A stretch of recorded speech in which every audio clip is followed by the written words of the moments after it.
بسم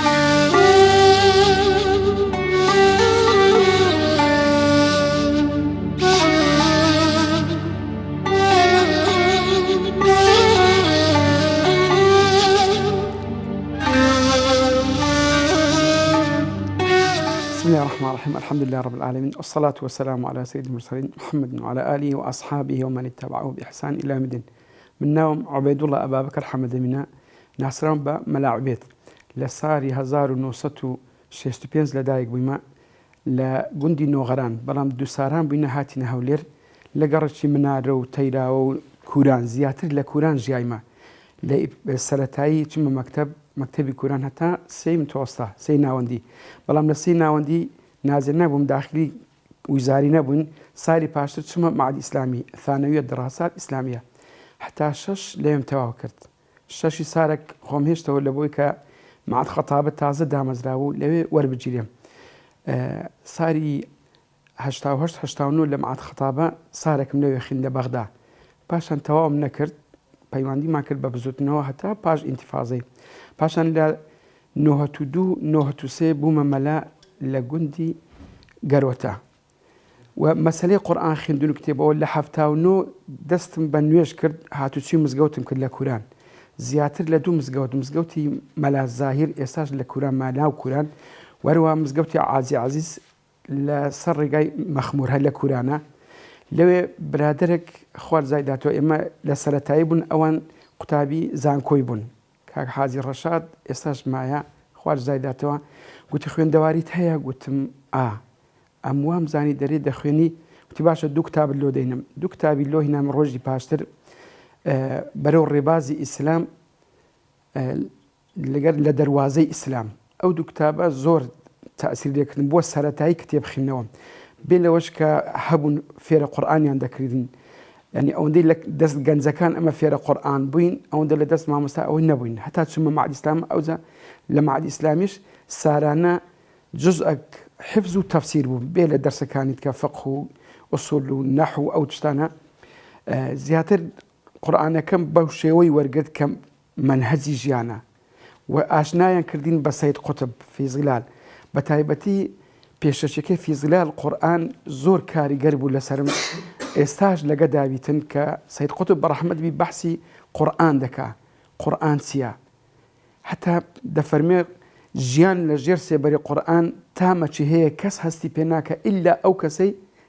دەژی لە ژێر سێبەری دەژی ئێمە بەو شێوەی هاتین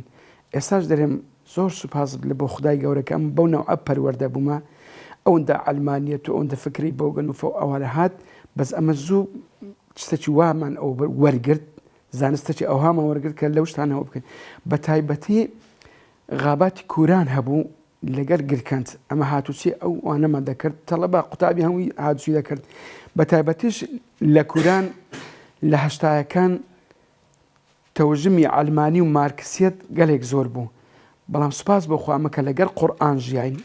لەگەر ئەو کتێبانە ژیان کتابەکانی مامۆستا حەبیب محەممەد سەعید خوا عەفوی مامۆستا شارە زووری مامۆستا عەبدولعەزیز پارەزانی ئەو کتێبانە بەڕاستی مامۆستا ئەحمەد کاکە مەحموود زۆر کاریگەری لەسەرمان هەبوو زیاتر خۆمان بە قورئان مەشغوڵ کرد ئەوجا کە باسم کرد ئەمە بەو شتانە مەشغوڵ بین بە تایبەتی ڕەمەزانان کە دەچینە مزگەوت ئەو مزگەوتەی پاشانش کە هاتمەوە هەولێر لە گەڕەکی نەورۆز و لەوانە ئەومان کرد هاتوچی مزگەوتمان دەکرد پاشان کە سەحوا وا بوو ئەو بوو هەر لا ئیرادی دەستمان بە مزگەوتێک کرد و ڕەمەزانان کە دەچین لە بۆ نوێژی سبنن دەماینەوە هەتا ڕۆژ هەراتی ئەو هەر خەریکی قورئان بن بەڵام بە شێوەیەکی بە بەرنامەداڕێژ ئەمن 2010 ڕووم لە حیکمەی کرد حیکمە دەرهێم شتێکە و هیچ مۆرکەشی حیزبایەتی پێوە نییە بەڵام دەستەیەک بەڕێوەی دەبن بە بەردەوام دوعایان لە بۆ دەکەم ئیخلاسێکی زۆریان تێدا هەیە هەتا یەک لەو مامۆستایانە خوارد زایداتەوە دەڵێ خەڵک دەرێم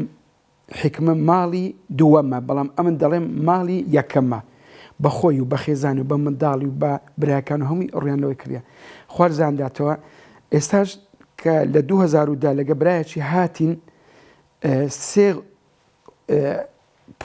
سێ هۆڵ هەبوو پڕ بوون هەتا ئەوەی کامل لێ دادەنیشتین کورسەکان جێی نەبوو لە ناو بینی کورسەکان خەڵک دادەنیشت بەڵام وردە چکە قورئان لەبەرکردن بەڕاستی بەخشەی خودای گەورەیە بەڕاستی مادیبوونەکی زۆری دەوێ بۆیە خوای گەورە لە بێژنگ دەدا وردە ئەو سێ شعبە ئەو سێ پۆڵە کەم بووە یەک پۆڵی بەڕاستی ئەو پۆلەش بووە دوو گروپ ئەو گروپەی چەند ساڕێکە پێکەوەینە زۆر جاریش هانی یەکتر دەدەین هەردی کاتێک یەکێک بیوێ ساربیتەوە هانی دەدەین کاکە ئەتوو ڕێیەکی زۆر گەورەت گرتیا کاکە واز لێمەینە هەتا هێواری لەگە چەمبرایشی لەگە ئەو برانە دانیشتن گوتمان کاکە پێویستە ئەمە بەردەوام بین بەوەی نییە کە ئەتوو قورئانە لە بکردی ئەمە الحەمدوللا پارەکە لەبەرمان کرد بەڵام قورئان خوای گەورە حەز دەکا ئەو کەسێک کە قورئانی لەبەرکە ئەلەکو پێغەمبەر صلی الله علیه وسلم دەفەرمێ گەورەترین گوناح ئەوەیە کە تۆ قورئان لەبەرکەی پاشان لە بیرت بچی یعنی خوای گەورە وا دەکا کە ئەتوو لەگە ئەو قورئانی بژی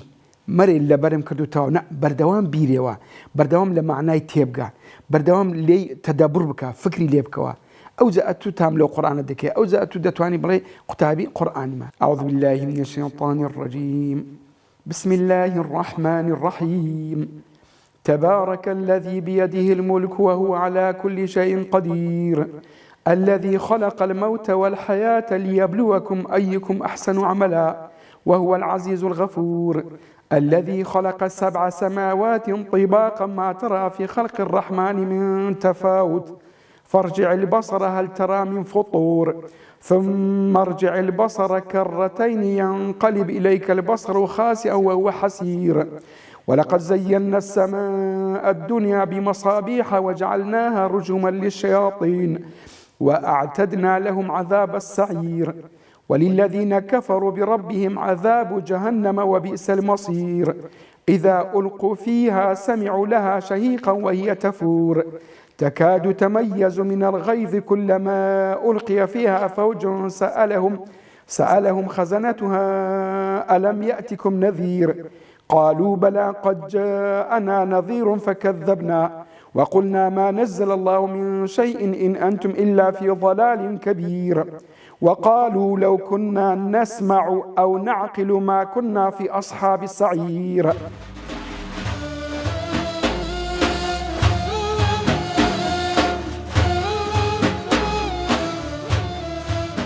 قلت من ماذا بقرآني خريشين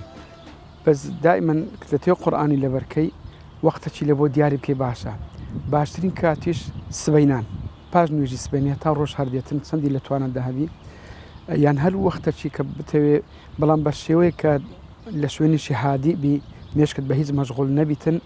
تدز بقرآن لبركردن كي أمن بزوري باش نوجي سبينية بيني مغرب وعشاية أو كاتش مزالما بي باش عسري لبري دكن پاشان کە تو قورئان لەبەر دەکە ئاەتەشی چەندزار دەرێەوە 6-7 تا 10,000 ئەوجە پاشان ئاەتەکە دی لەگەر دەدەی ئەویش 10,000 ئەوجە هی دووەمیشی لەگەر دەدەیەوە ئەوها پێدادەی هەتا ئەوەی ئەمە ئەوە جار کە باسم کرد چەند قورئانم لەبەر بوو بەڵام کە چینە حیکمەی بووینە گروپ هەرەوەی لە کۆمەڵ لە ئەوەچی لە شوعبەچی یان برین لە پۆڵەچی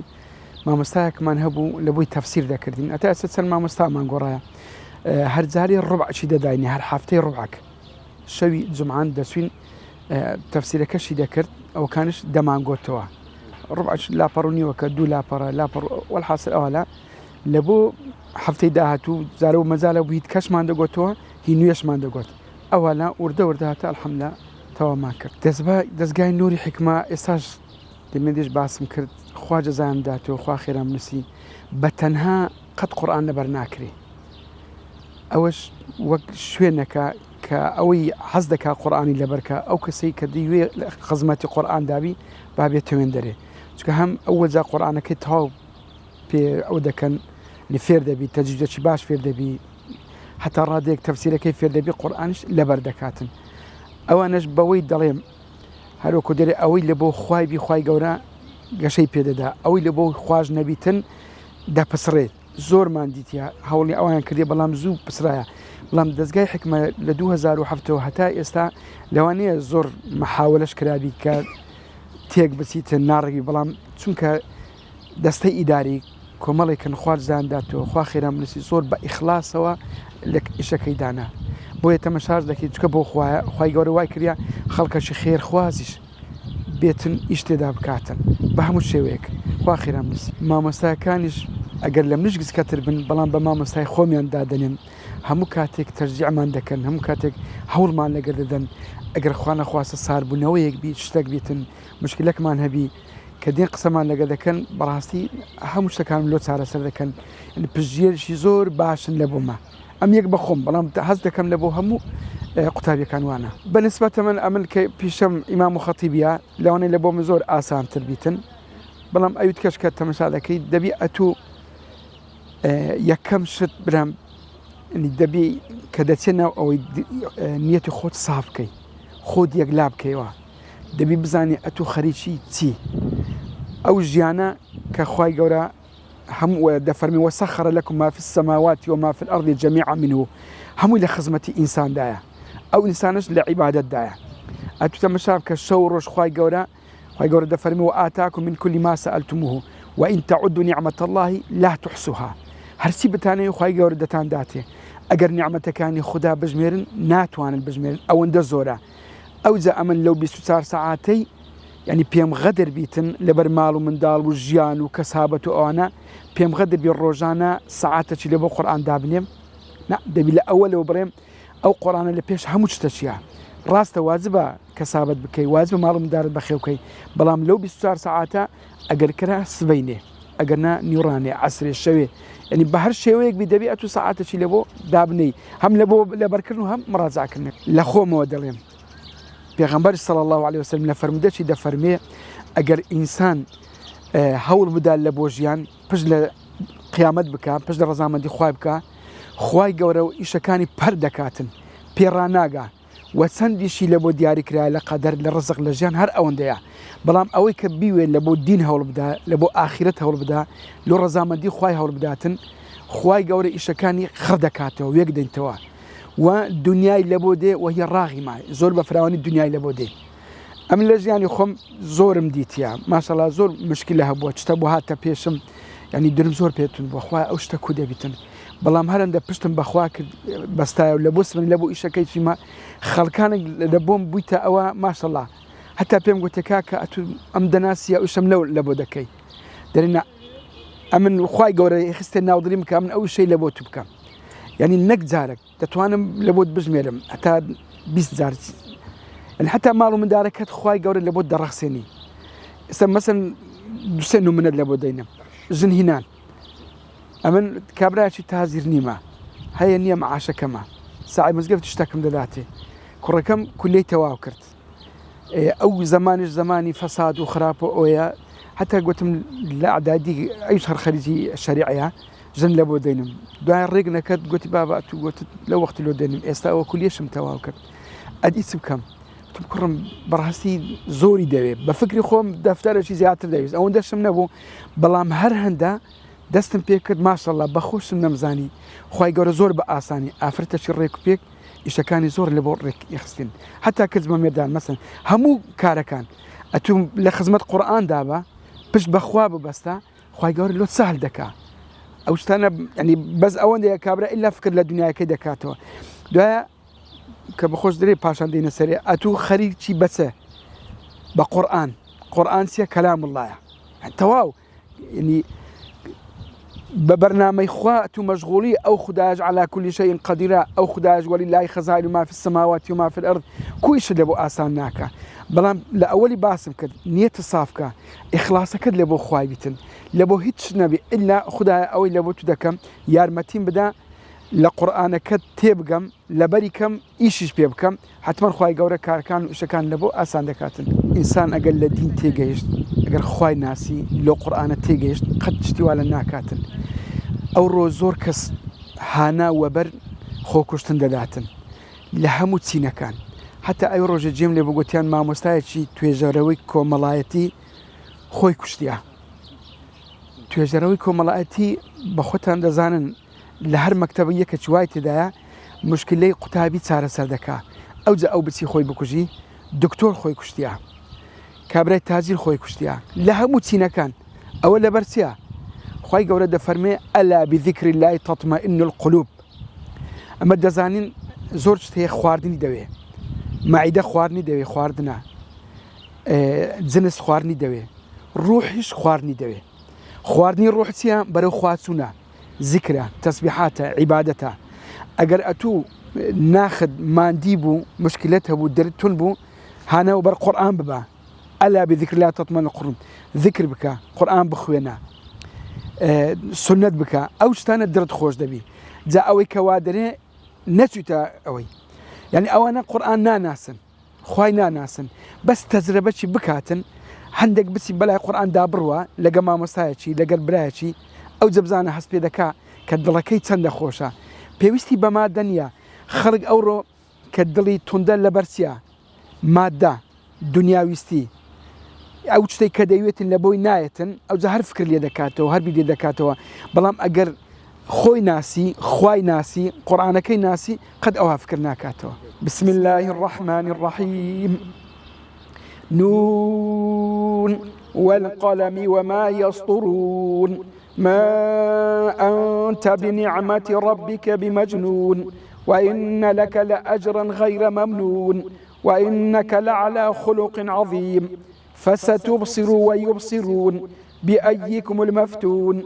إن ربك هو أعلم بمن ضل عن سبيله وهو أعلم بالمهتدين فلا تطع المكذبين ودوا لو تدهن فيدهنون ولا تطع كل حلاف مهين هماز مشاء بنميم مناع للخير معتد أثيم عتل بعد ذلك زنيم أن كان ذا مال وبنين إذا تتلى عليه آياتنا قال أساطير الأولين سنسمه على الخرطوم قرآن أون دبس كدري كلام الله أنا فكر له ويبكوا كلامي خدايا سبحان الله باشان قرآن بخوي وصفي خوي دكا يعني دري قرآن تسناوي هي لقرت سن وصفك أما هندشي باز لكن يقلونا كقلت من قرآن كخواي قرب بلفسي قرآن باز دكات إنه لقرآن كريم يعني كذا فرمي فإذا قرأت القرآن فاستعذ بالله باشان بكتاب باز دكا أو الناوي كان القرآن ذلك الكتاب لا ريب فيه هدى للمتقين زور زارن دري الرئيس سلقار كتاب كاكا كتاب أو بس كخواي قرب سبحانه وتعالى يقل ركن كان إيمان أو كإيمان بكتاب هبي خواي قرب سبحانه وتعالى كتابي النار تخوار للري پێغەمبەرانەوە لۆ ئەوەی خۆی پێ بناسێنی لۆی خۆت بناسی لۆی بزانی کە ئەتوچی لۆ سەهاتی کتێب پاشان ذکر خی گەورە دەفەرمێ ئینا نحن نەزەلنا الذکر وئینا له لحافظون ذکر یعنی یادی خۆت دەکەی یادی خوددا دەکەی پاشان خی گەورە بە فورقان باسی کردیە فورقان ناوکانە ئەو فورقانی جیاکەرەوەی حەق لە ناحەق جیاکەرەوەی ڕۆناچی لە تاریکایەتی پاشان ئەگەر تەمەشا بکەی خی گەورە وەصفی قورئان دەکاتن لە چەند شوێنێک بەبیرم دێ پاش ئینتیفازەی ڕۆژێکی جمعە بوو چوومە مزگەفتی ئازادی مامۆستا جەمیل بە ڕەحمەت بی جەمیل حافظ بەحسی قورئانی کرد زۆر پێم تاسیر بوو بەحسی قورئانی کە قورئان ڕوحە زانە خی گەورە باز دەکات کە قورئان ڕوحە ڕوح فکرکەوە جە چەند نمونەی جوانی هێنا تەمەشا دەکەی دارەکە ڕوحی لەبەرە بەروبوومی هەیە دارشکە و لای کەسکە جوانە بەروبوومی هەیە بەڵام هەندێک نەفتی لە بنکە یان ڕێگەکە هیچکە ئەو دارە دەبتە کۆلکە دارێک ئیلا لە بۆ سوستان باشە هیچ ئەوی نییە تەمەشا دەکەی کابرا ژنومێر دەکەن پێکەونە چەند ساڵ وا پێکەون و بەختەوەرن لەگەر یەک بەڵام ئەگە پیاوەکە بمری ئەو ژنە ناویری هێواری لەکنی ئەنی شەوێ لەکنی بمینێتەوە لۆ ڕوحەکەی نما ئەو قورئانش لە بۆ تاک لە بۆ خێزان لە بۆ کۆمەلگا وایە ئەگەر قورئانەکە هەبوو بەختەوەرن دەزانن معنای ژیان چیە دەزانن دنیا چیە بەڵام ئەگەر ئەو ڕوحە نەبوو دائما مشکلەیە ناخۆشیە هانەوە بە خۆ کوشتن دەباتن یان تەمەشا دەکەی ملەتی عەرەب خی گەورە هات بەخۆی لە قورئان دەفەرمێ لەفی ضەلال مبین ئەوانە لەو پڕی گومڕاییدا بوون بەڵام عینە کاتە کە قورئان هات بەو 25 ساڵی پێغەمبەرایەتی صلی الله علیه وسلم پاشان خەلیفەکان وایان هات خی گەورە هەر بەخۆی باز دەکا كنتم خير أمة أخرجت للناس كنتم خير أمة ما شاء الله أيوة باشترين أمة بون لنا خلش درسونا أو أنا زليلي رومكان وفارسكان وابن بلام وايلي هات هور دروي بسر سيران دا كابراد أوبو خليفة بو دقود هوركا چه ودسي بچێ هەر جەیەکی بباری بەروبوومەکە لە بۆمە دێتەوە چەندە بەغیرەت بوون ڕۆمەکان ئافرەتەکیان گرت بوو لە زمانی معتەسەم لەوێ هاواری کرد معتەسەم ئەوە ئەمە جیرایمە ئەویش قاقەزەکی لۆ پاشای ئەو وەختی نارد گوتی ئەو ئافرەتەی بەردەدەی بەردە بەرنادەی جەیشە کرد لە بۆ دەنێرم ئەوەلەکەی لەکنە خۆت بی ئاخیرەکەی لەکنە من بی مەبەستم ئەو قورئانەوەی لێکردن لە هەموو بوارەکانیدا پێشکەوتن ئەوە ڕوحە پاشان خوای گەورە بە شیفا ناوی دەباتن شفاء للناس شفاء لما في الصدور ئەوەی کە ڕوو دڵی توندا ئەوەی مشکلێ هەیە کاکە بڕۆ خزمەت قورئان بەڕاستی شفای لە بۆت لە هەموو بوارەکانی ژاندا تەذکیرە یادکردنەوەیە آخر تشت قورئان کە گوتمان ئەوەندە بەسە کە وزۆر حەدیث هەیە لەبارەی پێغەمبەر بەڵام ماوەکە کەمە ئەوەندە بەسە خوای گەورە سبحانه وتعالى پێمان بفەرموێ أولم يكفهم أنا أنزلنا عليك الكتاب يتلى عليهم إن في ذلك لرحمة وذكرى لقوم يؤمنون آية أو سبحان الله خواي جورا بو جوراتي خوي دفرمي آية أو عند كافينية لبويان أما قرآنك من نار ديت خواري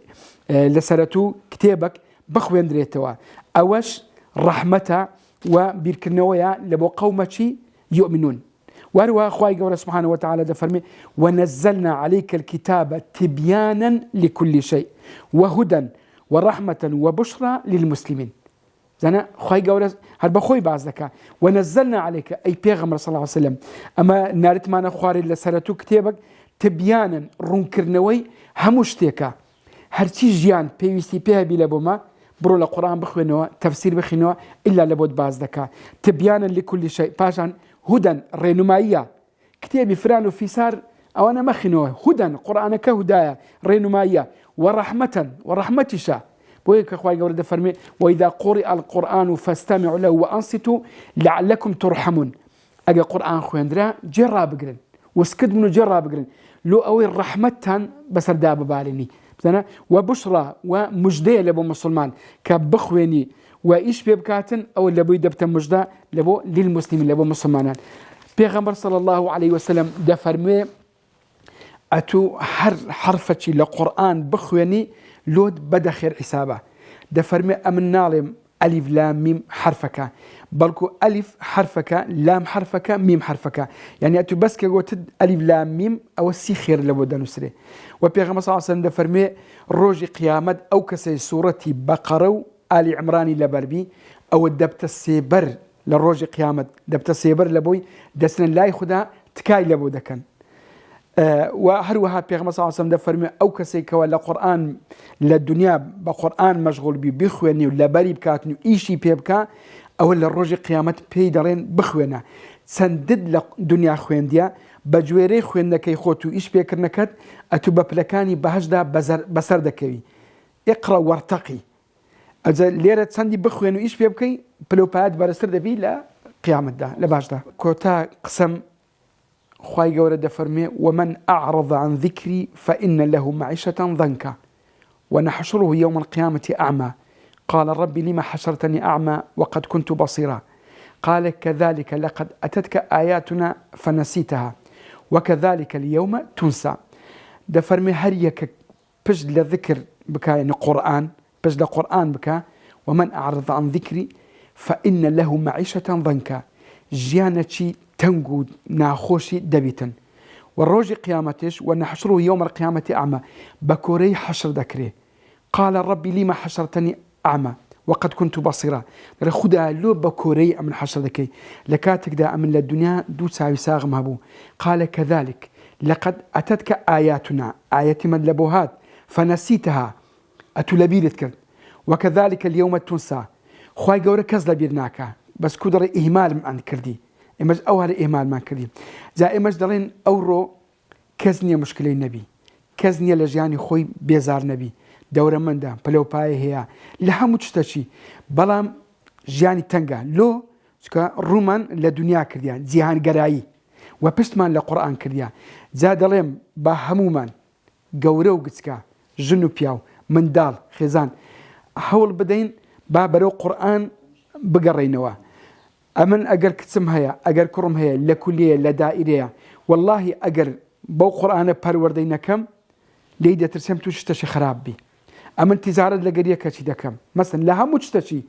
ئەو قورئانە با ببتە هیدایەت لە بۆمان، با بتە ڕێنمایی، با ببتە ڕەحمەت، با لەسەری بڕۆین هەم لە ژیان بەختەوەر بین و هەم لە ڕۆژی قیامەتیش خوا گەورە ڕۆحمان پێ بکە و بمان باتە باش ئینشاءالله.